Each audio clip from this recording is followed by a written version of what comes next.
This competition has really pushed and driven innovation.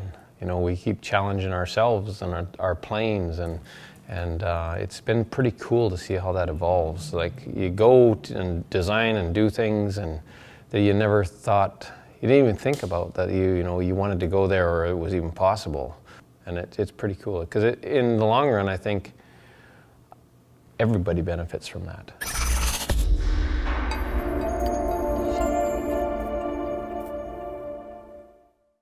Really nice guy. Yeah. Getting to chat with Justin. And so I guess I started off right here in 2023. I was here in Jennings and yeah, up against Steve with his new plane, and he bested me on that one. So yeah, that's the way my season started off. Then from there I went down to Sun and Fun and did the demos down there.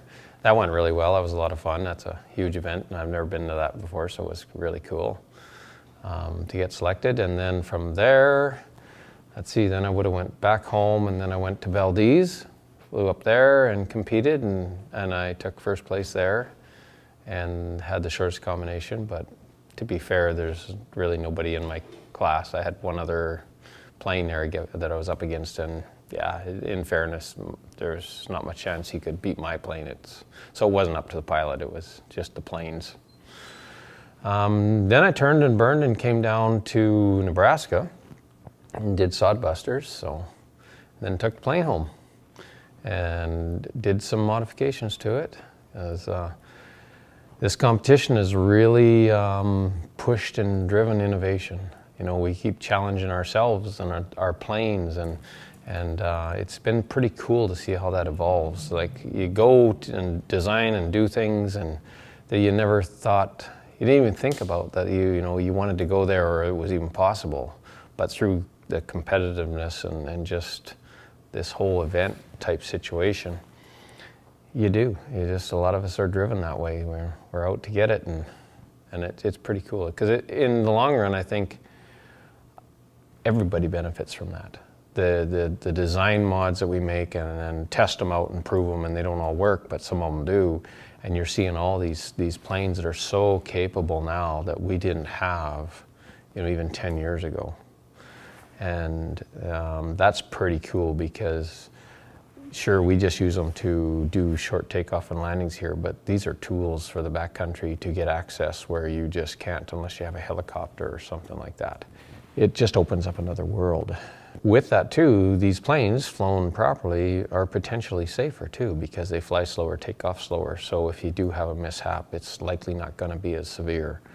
And the distance you can get in and out of and stuff like that. So to back up a little bit on the 2023 season, I took the plane home in May after Nebraska and did the modifications in the fall, and then spent a lot of time flying it, testing it, because I changed the slats on it. I wasn't happy with the slats that I had on it, so I redesigned them and tested them up there at home and brought it down for the finals. And I happened to win the finals with it. And it definitely helped the plane, and it's a lot more solid on the low end and predictable. I basically, from there, it's where it's at, needs to be right now to be in, running for number one. I'm not saying it is, because you get, some days you get lucky and some days you don't, and some days it's up to the wind, it's up to your abilities that day.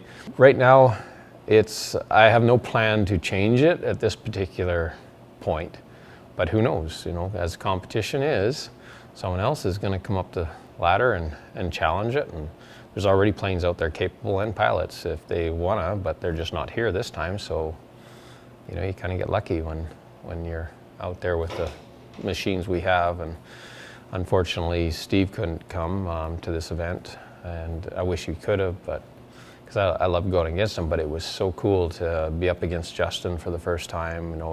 I watched him at National STOL last season in October or November, and unfortunately he had some mechanical issues that forced him to scratch out, and he was right there, and that would have been his first event. So to see him here now and it all worked, and his drive, that's really cool, and always a pleasure to fly with Hal again. I just love visiting with him and just being around him. He's just such a nice person. So it was great to have those two and follow them today. Don quit it. He's in the background there making monkey faces at me. The pilots, what pilots do. Yeah, today was incredible. I think this is the third time I've been down to Swamp STOL, and it's been kind of my nemesis. I've never done well at this strip, and it's almost like it was jinxed. I've never put down what I felt a good, honest run here before. So today it just came together.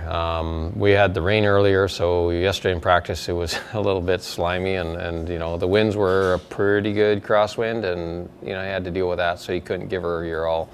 It was nice to see today, nice sunny day, things dried up, wind right down the runway. You know, those are things that just a STOL pilot or any pilot really dreams of, you know, and getting a nice day. You don't always do that. So you gotta battle what you gotta battle, but today it was a good one. And when you get those, you try to capitalize on them as best you can and just hope you can dance with your plane in the wind.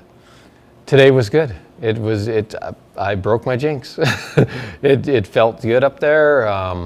You know, you take it easy on the first run, make sure you got something good, and then the second one I pulled the stops out a little bit because the wind just felt safe enough to do it, and plopped her down the shortest landing I probably have ever done, that I've done at the national STOLs. I've done one shorter, but not by much, which is the current world record shortest landing. To come within 6 inches of that is pretty awesome. I mean, you're having a good day when that happens. I didn't know if I scratched on that one though. You know, when I look over at Lexi, she was like this, and I was pretty certain I didn't, but it's their call, and they had a replay, and obviously I didn't. So yeah, it was a good one. And the next one was a good one too. I don't know what my total scores were for consistency, but all 3 runs were good runs. I'm happy with it, and the bird was happy with me, I'm pretty sure. And you're heading into the next competition with the full amount of points, first place. Yeah, I never even considered that, actually. I guess from here I'm focused on Sun and Fun, because I'm going down there after this, and then I'm back home for a couple weeks, and then I'm over to Valdez, and then I'm back down here. I'm not looking at the overall scores. I'll make as many as I can. I'm going to try to make Sodbusters, I think, and maybe Oshkosh, and then I'll see what I can fit in and come down for the finals. So. Looking forward to it, Dan. Yeah. Thanks so much. Thank you. Appreciate you. Yeah.